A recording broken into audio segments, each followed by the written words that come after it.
So, hello everyone. First of all, welcome and thank you for joining today's speaker session with DSC Banasthali Vidyapith. I am Ananya Srivastav, member of DSC Banasthali Vidyapith.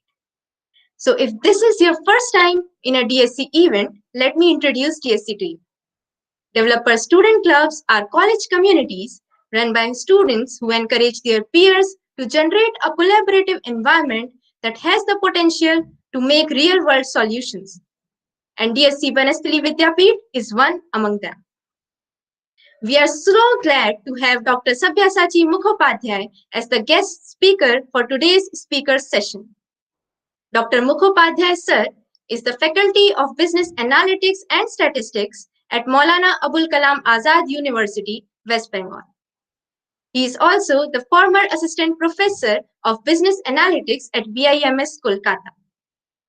Apart from being the Kolkata lead of Facebook Developers Circle, he is also the Google Developers Expert in Machine Learning and Intel Software Innovator too. So let's dive into today's agenda. Today's agenda includes how to begin with ML and its frameworks, resources and projects description, experiences and methodologies of data scientists. So without taking further ado, let's dive into the insights into machine learning with Dr. Sabyasachi sir. Over to you, sir. So thank you very much for your generous introduction. Let me share the screen of my talk. It's been pleasure to be here and working with you guys, with your wonderful team. And indeed a pleasure for me. So just a second, let me share the screen.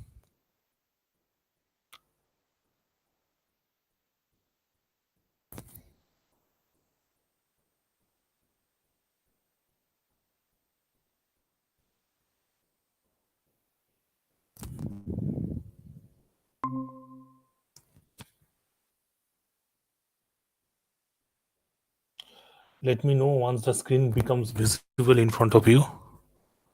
I think it is visible now. So basically today I will discuss about applications of AI in healthcare domain, that how you can proceed yourself if you are interested to explore AI in healthcare. Because you see across the globe there are more than 90 and 80% people under the bottom of pyramid category, and India it is more than 96%. That means that percentage of the people do not have enough money to pay tax. Now you can understand, is somebody suffering from cancer, is somebody suffering from diabetic retinopathy, how miserable will be their life to bear those expensive treatments. So whatever may be our profession, we can be a data scientist, can be an engineer, can be a professor. So whatever may be our profession, irrespective of that, it is our social responsibility to come up with an optimal solution through which we can create impact on those bottom of pyramid zone. For example, developing AI-based AI algorithm through AI algorithm, smartphone-based early stage cancer detection tools, or for example, AI-based diabetic retinopathy detection tools, and all those things you can actually develop to create impact on those bottom of pyramid zone, because there are immense potential of those machine learning, deep learning, and AI algorithms to have some sort of this societal impact. Because you see, even being a student, you guys have the immense potentials. All of you are quite smart.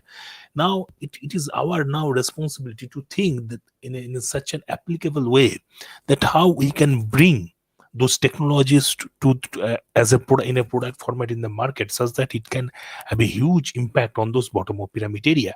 So healthcare is one of those area. Definitely there are several areas where you can explore out. Agriculture is good domain where you can explore out the potential of AI. Financial sector, and every sector there are immense potential on that. Today's talk I am particularly focusing on the healthcare domain and my personal experience on this domain with my own research works. So I just want to give you certain idea that, and give you some path, give you some suggested pathways that how you can explore your career on that direction, and what can be the possible way, and and the way you can have some experience in this domain. Because I believe that you young students are the future of the society, and you guys have the immense potential nowadays. Now you see, whenever we come about the technological or scientific contribution, it starts with philosophy. first of all. Then comes science, then technology, then product development, and then marketing. So this is the overall pathways. So that is the thing we have to keep it always in mind. But one thing we always have observed in our society, that when some problems occurs in the society, you have certain sort of tendencies like chalta hai chalta rahega. Most of us complains, but actually there are very few number of the solvers. So being the part of industry 4.0 era, uh, we all have to be solvers at the end of the day, and that can be done through the blessings of science and technology. So that's the reason you can see in my second slide what I have mentioned, that what problem should we solve. Okay, that is very very important, that what type of the problems we are solving as a part of our project work, as a part of our research work, is that impactful. So let's see how we can actually gather some idea. By the way, after the end of my talk, I will share the PPT with your organizers, so nothing to worry about it. You all of you will have some idea that and guideline that how you can use your mental framework to create impact on billions of lives. Because you see, I strongly believe that everybody in this world have some intrinsic innovations within them. It is only the practice of mental framework, how you are exercising your mental framework to create impact there, that should be the prime aspects. Okay, so for example, if we pick up a theme like digital tech in agriculture, here I will give you some example related to digital tech in agriculture, and I will parallelly, definitely I will tell you, but in parallel I will tell you to map the same thing in case of the healthcare domain, so that you all of you can, along with me, can do the brainstorm together. So for example, we will talk about resource map, problem canvas, solution canvas, finding plots. So this is all about visualizing the philosophy of a problem solving approach. Then gradually we will proceed to science technology, where we will see the artificial applications of the artificial intelligence, and then finally the product development and marketing. So these five are the prime pillars of your thought process. So under the resource map, obviously people, organization, users, beneficiaries, breakthroughs and risks, all those things are there. So organizational list, if you see the companies, startup, government departments, those are the part of the organizations. Data sets and information resources, you see, whenever we talk about the healthcare domain, you see data sets plays a very strong role, and it's quite difficult to get the in vivo healthcare data.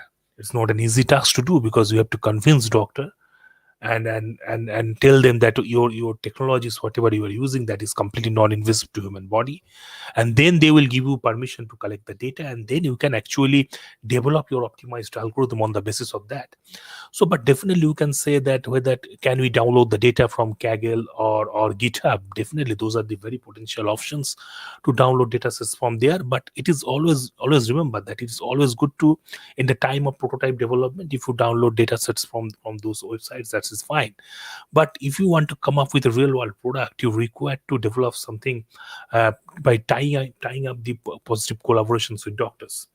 And due to that, you have to convince doctor that whatever the methodologies or technologies you are using, that is completely non-invasive to human body. That thing you have to keep it in your mind. And obviously the partners, you see, you can collaborate with several hospitals, you can collaborate with several nursing homes, and obviously the experts in that domain. For example, if you're coming up with an early stage cancer detection solution, you can collaborate with some renowned pathologist as well for data collection purpose. People, venture capitalist, VC stands for the venture capitalist here, and obviously some well-known, very famous doctors can play a role of influential in this domain as well. So basically, you see, whenever you are getting some seed funding, for example, it may be in the form of government grants. They can fund you 25 lakh to 50 lakh. Angel investors are there who provide the seed funding from 25 lakh to 50 lakh. But venture capitalists, they fund in crore. You see, 3 crore to 5 crore funding you can get from the venture capitalist, and as a consequence of that, after launching the product in the market, what they do, they basically take some stake from you.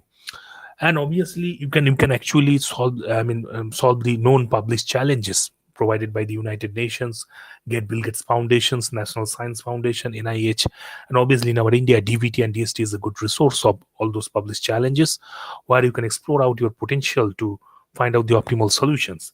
So there are many ways actually you can explore out the opportunities, and you can definitely develop the optimized algorithms on the basis of that. So users and beneficiaries, like I was telling, that as you are developing the product for mass, you have to understand that who are going to use it. So what will be the possible users and use cases? So basically, for example, if you are developing something in the healthcare domain, so users will be definitely be the doctors, nurses, patients, hospitals, nursing homes. Those are the potential users. Influencers, as I have given the influencers example already. Buyers, sponsors. Now you see, whenever you are launching certain medical products, so definitely all the medical stakeholders are going to play very very strong potential roles there. Definitely partners are always available. You can tie up with several incubation centers who are going to give you certain guidances with onboarding mentors. They can help you to make your growth.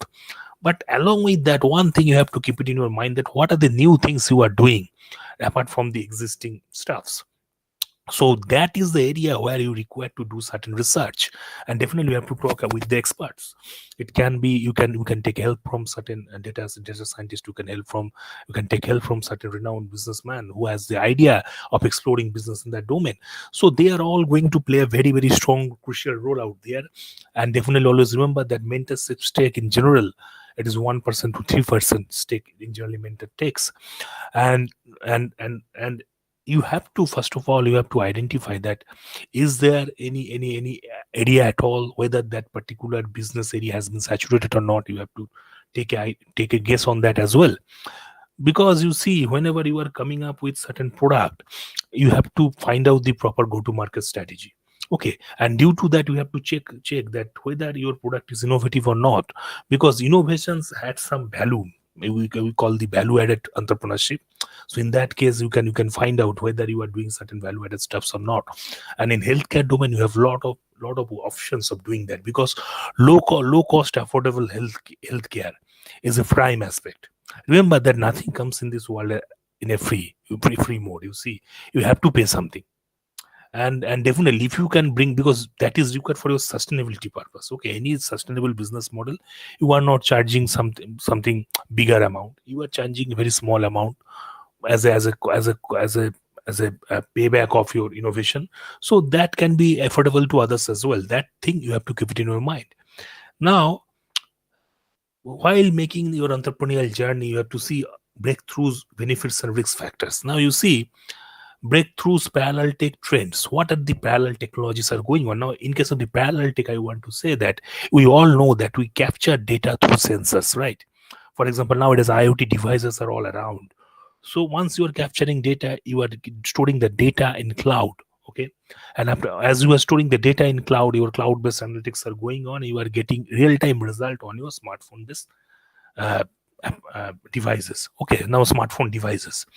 Now you see, whenever you are continuously sharing data with cloud, there is a congestion with cloud, and there can be a chances of latency, because it may happen that you are not getting the update in a real-time mode.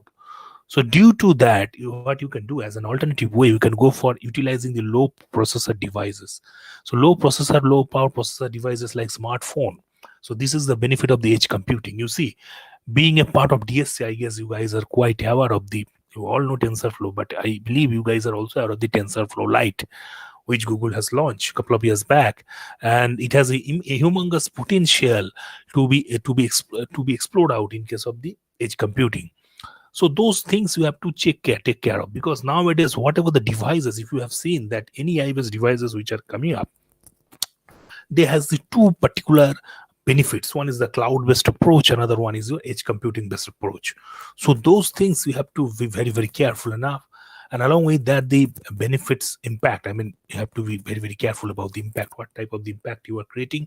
Like I was telling, that the product is creating impact on billions of lives. And friction are basically the barriers. What are the market barriers? What are the resistance you are facing? So regulation, biases, all those things are there.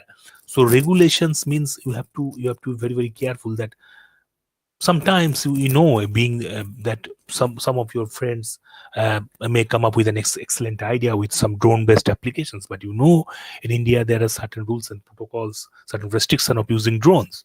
So it may happen that due to certain government rule regulations, you may not be able to deploy your innovations in a large scale. So regulations are the certain things which vary from city to city, country to country, area to area. So that's due to that reason you have to be very very careful about that. So financial risks finally comes. This is the one of those factors that you may running out of fund, and all those factors are there. So how can you utilize the funds? For example, if you're getting certain government grants, you are starting business with your own money, but you have to be very very careful enough that you are not running out of the fund. Execution risks, limiting factors, all those things are always there. As I was saying that, for example, if you're launching certain software product in the market, alpha testing, beta testing phase is there. Now in case of the alpha testing phase, you see when the internal board member decides, internal team decides that whether that product has a potential or not. In case of the healthcare, it will be the doctors, they will form the committee, and they will decide that whether it is a permissible product or not in while applying on the patients. Then in case of the beta testing phase, there are some external part of the external people of your organization. They will basically test it, and they will give their feedback. So alpha testing phase and beta testing phase plays a very crucial role out there. And you see in healthcare domain, whenever you are deploying AI, you see AI is a catalyst, supporting factor, whereas the doctors are the mainly decision maker, because they have the idea of human body for a longer period of time. They understand the human body very well. They have better sixth sense. Sometimes it may happen that your algorithm is predicting correctly that that particular person may not have cancer, but doctors can only understand that although that person may not have cancer, but that particular person may some developing some serious diseases within his body, because cancer biology varies people to people. And you see, doctors have the experience of studying MBBS for 5-6 years, and then they are basically has come to that profession, and then they are continuously treating the patients for a longer period of time. So always remember that whatever the technologies or solutions you are providing through machine learning, deep learning AI, it's all about giving them some certain sort of the uh, catalyst role. I mean, they are playing a strong catalyst role. Okay, but doctors are the ultimate decision makers. So if we see the problem canvas, then you can look at the problem canvas which has been designed in the mode of applications of AI in agriculture domain.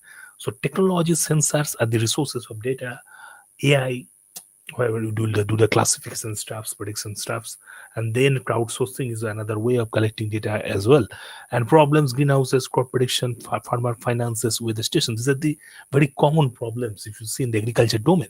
Now if you map the same problem in the healthcare domain, then what will be your problem canvas? Now try to imagine, try to brainstorm with me. Like I was mentioning, that agricultural example will be given there. You have to similar way to think about in the healthcare aspect. Now I am giving you one context that, for example, we use biopsy as a gold standard for the cancer detection purpose. Now we know that biopsy takes 2 weeks time to come up with the report. First problem. Second problem is the it is quite costly. And the third problem is the accuracy of the biopsy, 65 to 70%. Because you see, there is a very, whenever disease progresses in human body, there is a very submicron level changes happen due to the broken collagen fiber, which is not possible by biopsy to pick it up. And there comes the role of the this AI based algorithms, which actually can do the pick up those submicro level changes while quantification stuffs. So basically quantification of those things. So basically during your morphological study, you can actually pinpoint all those changes.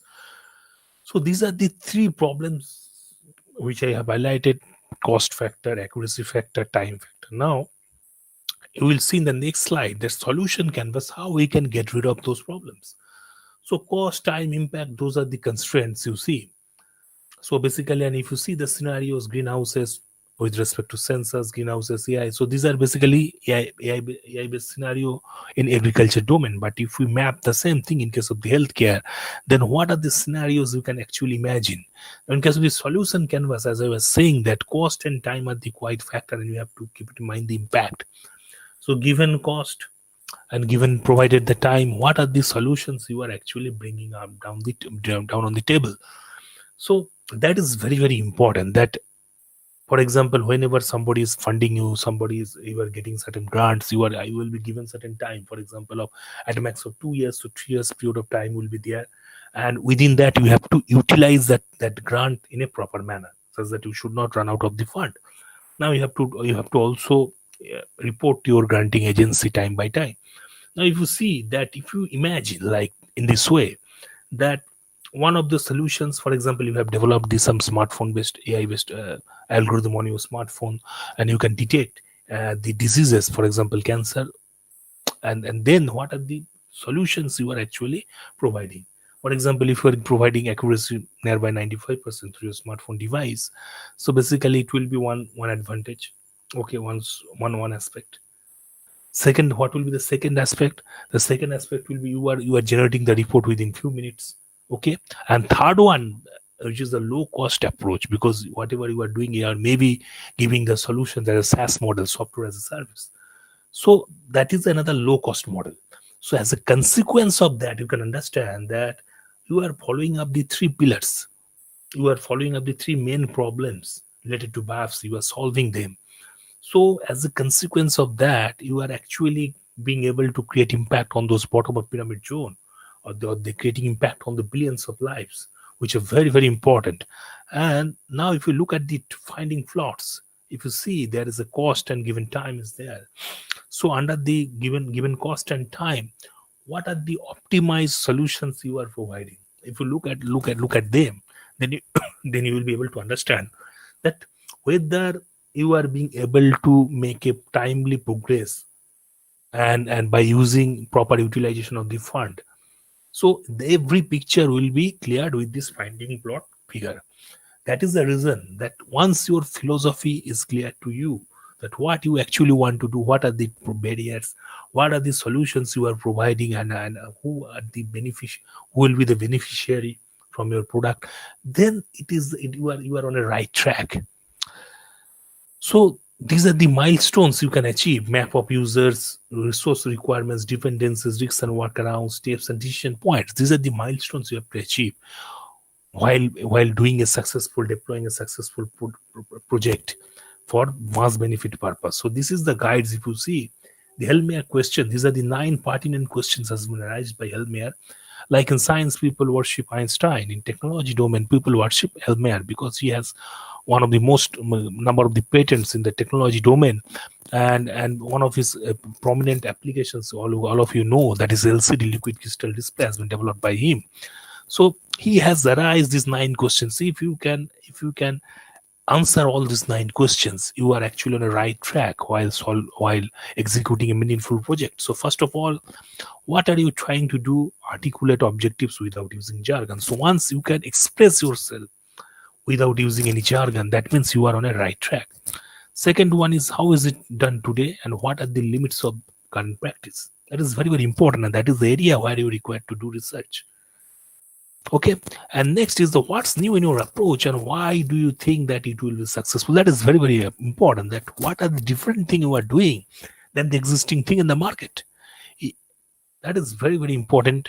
Then who cares? That means who are the beneficiaries, who will get benefit from your product. That is very, very important. And fifth one is, obviously, if you are successful, then what's difference will it make? Like I was saying, that you are creating impact on the billions of lives, you are creating impact on the bottom of pyramid. So that type of things you have to keep it in your mind. Then what are the risks and payoffs? How much will it cost? Because whatever the thing you are developing, that should be available for the mass beneficial purpose. Mass level people should be able to use it. That's the reason I was saying repeatedly that you are creating impact on bottom of pyramid zone, you are creating impact on billions of lives. Then definitely how long it will it take, it is very, very important. And what are the midterm final exams to check for the success, like in case the software product I was mentioning, alpha testing and beta testing phase. So now if you look at the lean canvas, you see that problems, solutions, unique value proposition, unfair advantage, customer segments, channels, key metrics, cost structure, those are the very, very crucial area. And most of the part we have covered up. Unique value proposition, cost structure, and revenue streams I will discuss during our next upcoming slides. I mean, basically in the production and marketing section, I will discuss all those things. Now let's dive in. Now we have covered the philosophy part. So we are now in the second stage, that is science. So you all know that there are two types of the scattering spectroscopy: elastic scattering spectroscopy, inelastic scattering spectroscopy, from our first year study of engineering physics. We all know that. Now you see, in case of the inelastic scattering spectroscopy, people explore the biochemical changes. For example, with the fluorescence and Raman spectroscopy, people used to study on that. But people from the physics background or engineering background, they are more interested around the morphological changes. That's the reason they go for the elastic scattering spectroscopy, because morphological changes mean changes in shape and sizes, refractive index, okay, or for example micro optical property like fractal parameters, disorder lengths. Okay, so that is the area actually. That was what I was saying, that due to the disease progressed in early stages, there is a very submicron level changes happen in the human body due to broken collagen fiber, which is not being able to detect by those type of the biopsies. Only quantification of stuffs can do the solid justice to them, because that's the reason there's this humongous challenge. It is a huge challenge to detect the disease in early stage. So if you see that self similarity, because human tissues exhibit self similarity, we call them as fractals. So first of all, exploring the fractal opportunities in this domain, in this disease detection domain, has been explored out in a PRL paper in basically in 2006. Then then gradually people thought that what will be the limitations of monofractal approach and why multifractal will be the better options. Because you see, monofractal approach, it may not be realistic in biological tissues due to have wide range of dimensions, okay, and complex nature of the spatial correlation. So multifractal will give you the some sort of the multi-resolution analysis aspects, some sort of the multi-resolution analytics insights, along with the multiple scaling exponents. So we will see gradually that how the multifractal latent fluctuation analysis in MFDAP is becoming a very strong tool. It is a very, very strong nonlinear dynamics tool, and how it is becoming a pivotal part while analyzing the healthcare data, and how they are becoming a very strong tool in terms of the feature extraction and dimensionality reduction purpose. So basically, as I was saying that uh, this basically what is happening, that we are dealing with a repetitive structure. Our human bodies exhibits this similarity, and if you see the formula that we are expressing the scaling exponent as gamma as, for example, 2h plus d. Now d is the Euclidean dimension and h is a Hus exponent. It is a measurement of the correlation, and that's the reason you see the value of the Hus exponent is lying between 0 to 1. Okay, and from that we can also calculate the fractal dimension as well. So fractal dimension df equals to d Euclidean dimension minus h plus 1. Okay, so this is the overall formula. So basically now we will see that this is the image, for example, the DIC image. Now what the steps we are actually following, that you have to keep it in your mind, that first of all, that one thing you have to be very, very careful, that the its AI algorithm success is not only about the accuracy, but it is also about how you are getting success in the aspect of the time complexity. I mean, can you reduce the time complexity of your algorithm? Then it will be very, very pertinent to run them off in case of the low processor devices like smartphones. So for example, like I was saying, that if whenever you are dealing with images, that means it's basically nothing but a two-dimensional matrix. Now you can, if you can unfold them, so what will happen then? It will become the 1D. Okay, so 1D means what will the benefit of it? So for example, you can imagine if you have the n by n images there. Now if you are exploring the for loop, I mean, if you will deal with the nested for loop, right? Now if you are dealing with the nested for loop, what will be the order of complexity then? Order of n square. Okay, now imagine that you are unfolding the n by n image in a horizontal direction or vertical direction. That means you are doing vectorization. So during the vectorization, what is the benefit you are getting?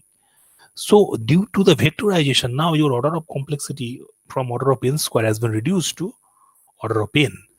So that is how you can actually, by unfolding the image and doing the vectorization, you can reduce the time complexity from order of n square to order of n. And that is the beauty. Okay, that is the beauty of those algorithms. Now you have to understand also very, very carefully, for example, that this is the one part, that how we can reduce the time complexity. And the next part is that in the spatial domain, we all know whenever, for example, you are going to capture the real world data, real time data. So in vivo data, in healthcare domain, we call it as the in vivo data. Now in vivo data, what happens that original signal is contaminated with the unwanted signal. We call them as noise. So it is in, that's the reason it is in a convoluted format. In spatial domain, noise and signals are in a convoluted format. So what if we do the Fourier transform and convert them into the frequency domain? So once in the spatial domain, they remain in a convoluted format. So if you go to Fourier domain or frequency domain, they become in a multiplicative format. Okay. So from the convoluted format, they are being transferred to the multiplicative format. So that is the huge trick of extracting out the noise from the data, such that from the convoluted format, whenever you are going to the through the utilizing of the convolution theorem, you are going to spatial domain to frequency domain, it becomes easier for you to extract out all those noises. So you see, all of those engineering applications are always there. Whenever you are, whenever in the BTech studying BTech in computer science background, or electrical engineering background, electronics communication engineering background, these are the very common part. This convolution theorem is a very common thing. But how you are utilizing them in case of your own research, that is very, very important, because application theory is known to all, but how you are applying, that is very, very important part. Now if you see that, for example, multi-resolution analysis, as I was saying, that if you see that overall fitting purpose, we are in the red color, this is a slope one. In case of the green color, if you see the spikes with where we are fitting with another slope 2, so we are calculating the overall slope, and then we are measuring the h, capital H, that means Hus exponent. So we are doing the multi-resolution analysis, multiple fitting is going on there. So now this is the basic idea of the mathematical idea of the overall concept, that how we are calculating the profile from the time series, then we are calculating the local fluctuation, then we are saying that the fluctuation of the qth order moment is proportional to the scale to the power hq, where the qth Hus exponent of hq is the Hus exponent depending upon the qth order moment. Then from the then from there you are actually calculating the scaling exponent, tau q equals to q into hq minus 1, and then you are making the derivative of tau q, you are calculating the strength of the singularity. So this is what you can actually explore out. Those parameters will play a very, very crucial role while defining the what is the physical phenomena happening due to the progress of diseases. So basically you see that this qth order moment we have calculated from -6 to +6 range, and all those lines are not parallel. They are so due to that, they exhibit the multifractality. Okay, this particular plot, that ln fq of s versus ln s is exhibiting the multifractality. If those lines were parallel, then they would have expressed the monofractal relation, but they are actually giving you the multifractal relation. Now these three plots are very, very important, especially plot number A and plot number C, the plot of Hus exponent and f of alpha. So Hus exponent, I already told you, that give you the measurement of the similarity or correlation, whereas this particular singularity spectrum with f of alpha is basically will give you the measurement of the strength of the singularity. Okay, it will give you the idea of the strength of the singularity, from where you can understand that whether how much heterogeneity, so whether any surface roughness or heterogeneity is there or not due to the broken collagen fiber. So what we will see, that this figure a tau q scaling exponent is depending upon the Hus exponent, so it is not an independent feature. You know, from your basic study of machine learning or data science, you know, whenever you are doing the feature extraction for the data analysis purpose, you always have to keep it in your mind that those features should be unique and independent of each other. Here we are not taking tau of q because it is meaningless, because it is dependent upon hq. Okay, so that's the reason we will only consider A and C. Now if you see, in case of the grade 1 is the early stage of the cancer, grade 3 is the final stage of the cancer. In case of the early stage, you are getting the value 0.53. Final stage or the prominent stage of cancer, you are getting the value 0.44. So that means you can see there is a reduction in the value of the Hus exponent. It implies there will be a reduction in correlation level. Whereas you see, in case of the singularity spectrum with plot f of alpha versus alpha plot, you can see grade 1 value is 0.69, whereas the grade 3 value is given as 0.89. So 0.69 to 0.89, the value has increased. So singularity strength value increase means what? As I mentioned a few minutes back, that it means the tissue surface heterogeneity and roughness has increased, and that is very, very important factor, that whenever you are using certain tools or methodologies for feature extraction purpose or dimensionality reduction purpose, you have to justify the physical interpretation of those tools or methods. Otherwise, your analysis will become meaningless. So that is how you can do your justification by doing those type of analysis.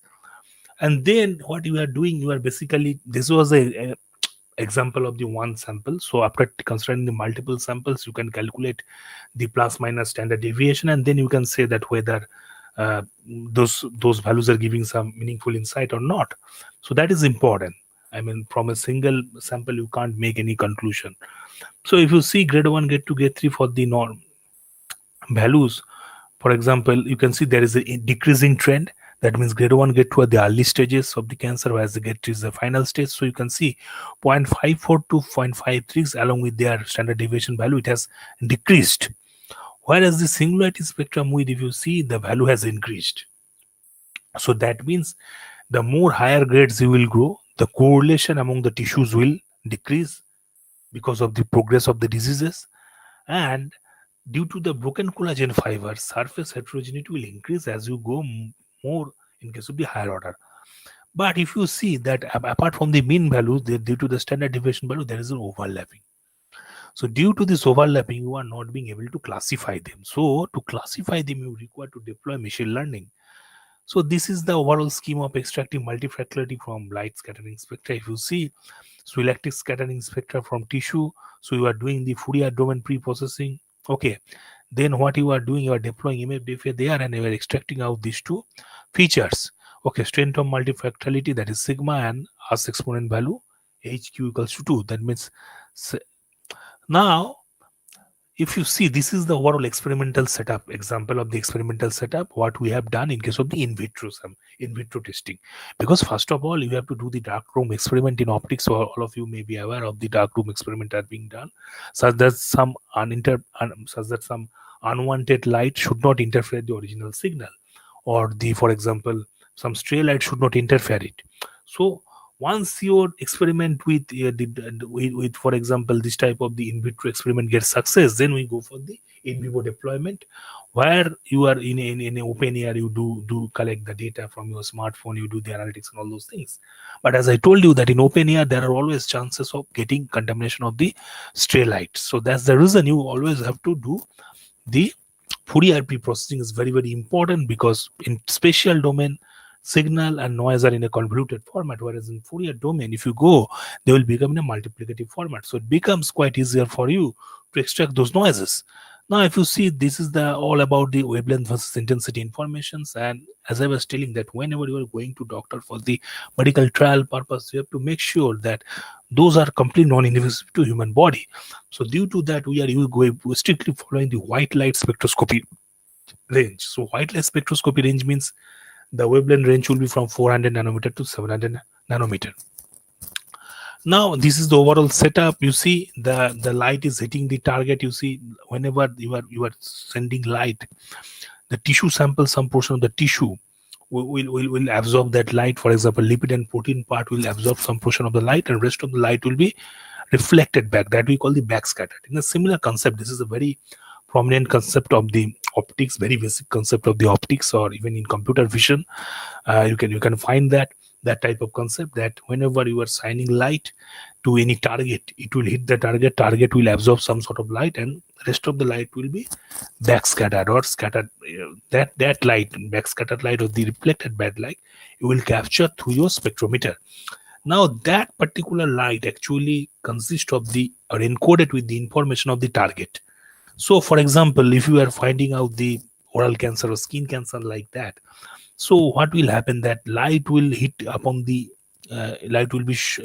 hit upon the infected lesions of the human body, and there some portion of the light will be absorbed and some portion will be backscattered or reflected back. You, through your spectrometer, will capture that light and we analyze the whole thing.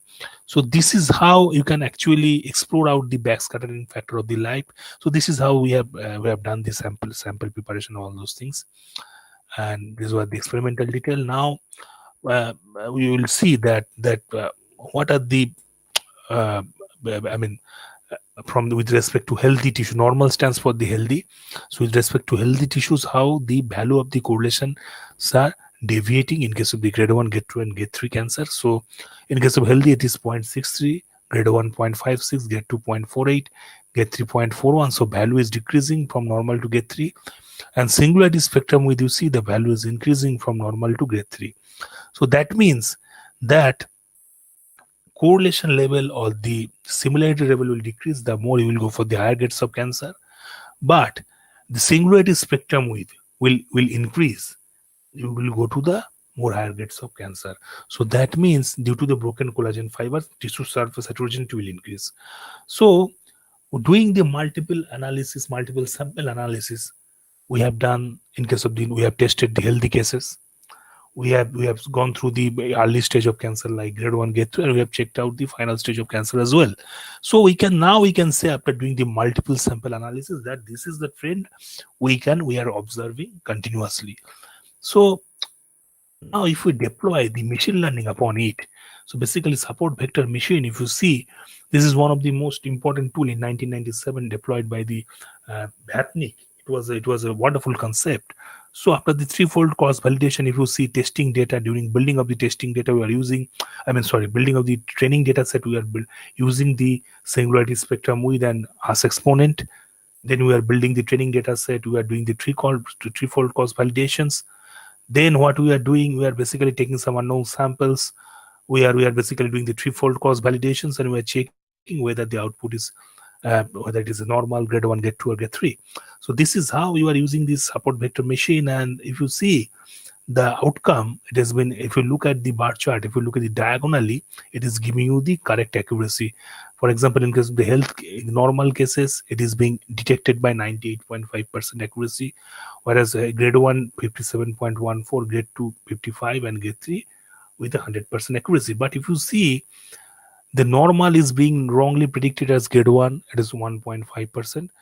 And whereas in case of the grade 1 cases, it is correctly predicted grade 1 with the accuracy of 57.14. It is wrongly predicted as healthy, it is 14.29%, and it is wrongly predicted as grade 2, 28.57%.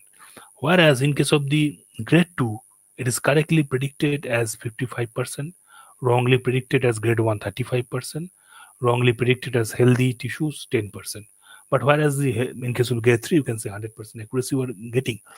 So from the support vector machine, you have seen that the normal and grade 3 cases, it is the prediction accuracy is quite good, but it is very poor in terms of the early detection cases, grade 1 and grade 2, because in early detection cases, you see, as I was saying, that is a quite challenging task because of the contamination of the noises. You see, first of all, the changes, what is happening is a very submicron level changes due to the progress of the diseases and broken collagen fibers.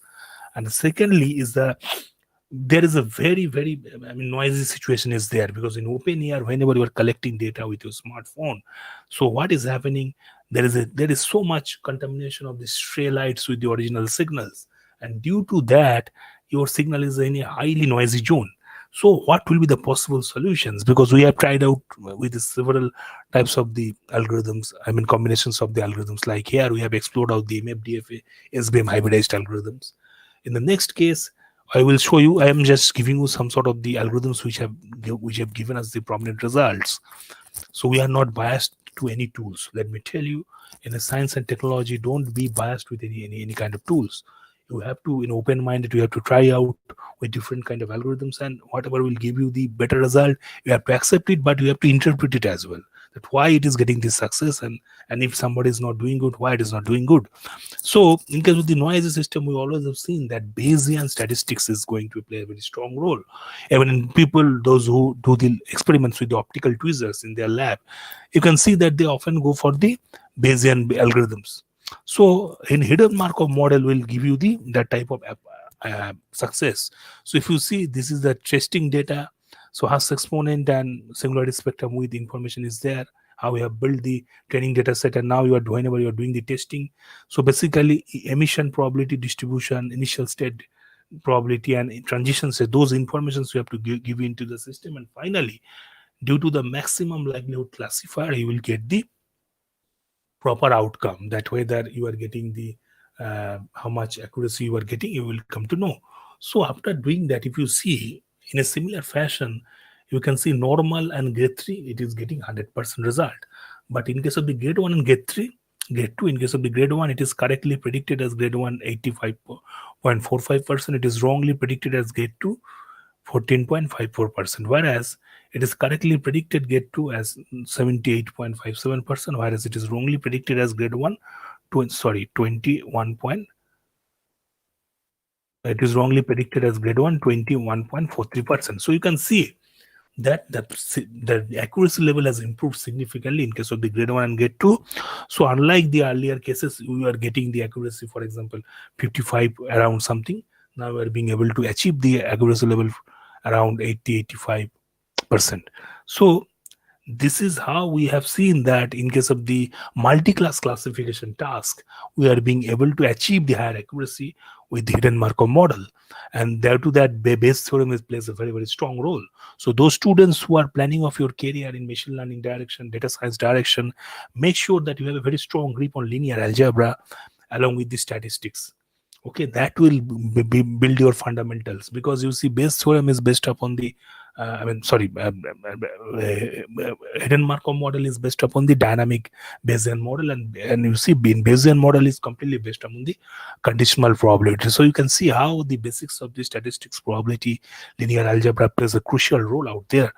And if you see, for example, in vivo samples, now we are dealing with the in vivo cases. So optical coherence tomography or OCT images are playing a very, very strong role out there. And if you see, for example, OCT or optical coherence can extract the Dev resolve index variations, okay, acquired in vivo retinal OCT, and those are the various cropped different layers of retinal information there. Then what you are doing, you are applying the MFDFN, you can see how those features are behaving out there. So basically, remember that in earlier cases we have tried out with the cancer data sets. Now we are doing on the OCT, optical coherence tomography data set, human retinal data set basically. So these are the different layer of retinal informations are given out there, and we will see that how it differs from the healthy retinal tissues. And the disease name is the diabetic macular edema, or DME, which is one of the most prime cause of losing vision after the age of 50. So this is how we are testing out. You can see here we have considered the value of the q from -4 to +4, and you can see those lines are not parallel again. So that means it has multifactoriality in the data. Now if you just a second. Now if you can see that in comparison with healthy and DME layer, DME affected OPL layer. So we are considering only one layer just to show you a demo result, OPL layer.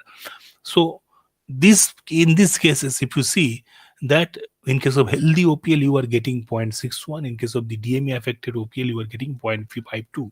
So there is a decrement in the correlation. Change of Haas exponent will give you the measurement of the correlation. So you can see correlation has decreased. Here you can see healthy OPL will give you the 0.58, whereas the DME affected OPL will give you 0.94. That means your surface heterogeneity has increased because of the increment of the value in the singularity spectrum width. So as a result, you can understand that you have to keep it in your mind that we are doing here the binary class classification. In last class we have seen the multi-class classification, but here you can see that how you can quantify the binary classification case. And if you see the different retinal layer information, we have made a summary, because as I told you that we can't make a conclusion on the basis of a single sample.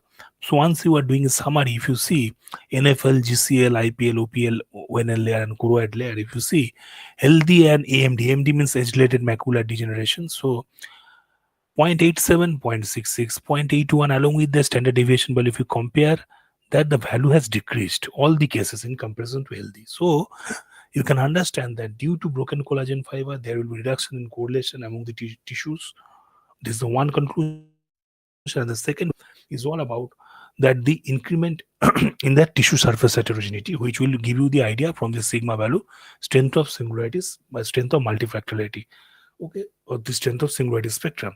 So you have to understand that the way you will choose the feature extraction parameters or the feature extraction tools or the dimensional reduction tools, that should justify the physical phenomena. You may get ample amount of the results, but that should justify the physical phenomena. That becomes quite challenging, and you can see that type of challenges you can overcome through this. But due to this standard deviation value, you can see there is no overlapping at all.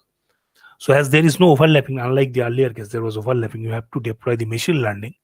But here you don't require to deploy machine learning. MFDF itself can classify. It's because there are samples and number are quite lesser. If you have the large number of sample, there might have been overlapping, and then you have to apply the machine learning there. So these two are the cases we have seen that in one case machine learning is required for classification purpose. In the second case, the nonlinear dynamics tool itself can classify it. You do not require machine learning at all to classify them. So whatever the results we have discussed, these are the part of our these publications. So if you see the impact on the bottom of pyramid level, if you see, for example, the first solution, what you are giving the pain-free early stage cancer diagnosis and low-cost portable devices. The second solution, generating report within few minutes, while biopsy takes several days. And third one is the automatic solution and highly efficient. So this is the all about our smartphone-based cancer detection app. So unique selling proposition, which I was telling you, may remember that during the stage of the philosophy discussion, I told you that after the science and technology steps, during the production step, I will tell you, production and marketing step. So this is, you see, replacing painful and cost-effective biopsy 100 times cheaper than biopsy, and accuracy 95%, greater than 95%, portable and lightweight 80 times faster than biopsy. If you see the business model, rupees 10 to 100, you can charge per scan basis, software as a service. You can sell the device once at a time. Growth strategy, ongoing clinical trials in the hospitals. You can make the doctors collaboration 50-50 revenue model. And obviously, what is the benefit your innovation is giving? For example, if you compare with the low cost, accuracy, smart device, data driven cloud based approach, all of you are giving the optimum services in comparison to a competitor. So that is very important, giving the competitor analysis.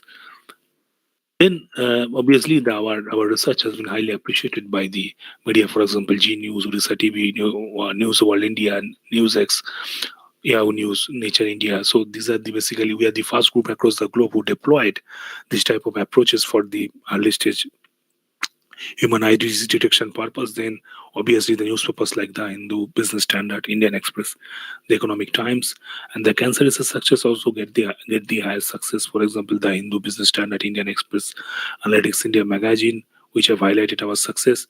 And obviously IBPS, banking, IAS exam syllabus, and UPS exam syllabus. You know, all those are exams are the quite toughest exam, considered as the toughest exam under the government of India. So though in all those cases, our cancer research has been included as a part of their syllabus. And also you are the first runner-up of the global hackathon organized by MIT and NASA together. And that is all about my talk. You can join me in the social media. These are my social media handles. So thank you very much. Now feel free to ask me if you have any doubt or question. Over to you. Sir, looking down into your numerous achievements and cross-domain activities, we came across your special interest in exploring machine learning tools for biomedical domain. Can you please explain any of your works in this area in brief? So that is the area actually what I given the talk on that actually. Whatever the applications you have seen, for example, the development of AI based tools on smartphone for cancer detection purpose has been developed by us. We have also developed the methodologies through AI how to detect the diabetic retinopathy or diabetic macular edema, that type of diseases. So that and due to that we formed up with a startup as well, that is the Toilet Medtech Private Limited. So basically our focus is to to provide the low cost support, low cost healthcare support to all those bottom of pyramid zone, such that billions of lives can be benefited out of it. So that is the work we have done during 2016, 17, and 18 era. Thank you so much. So we would like to thank Dr. Sabyasachi sir for such an enriching and insightful session. Here we have an announcement for you that the solution challenge is going on live here. You may find the link for the same in the description below. Also stay tuned with our social media handles. The links for the same are also provided in the description.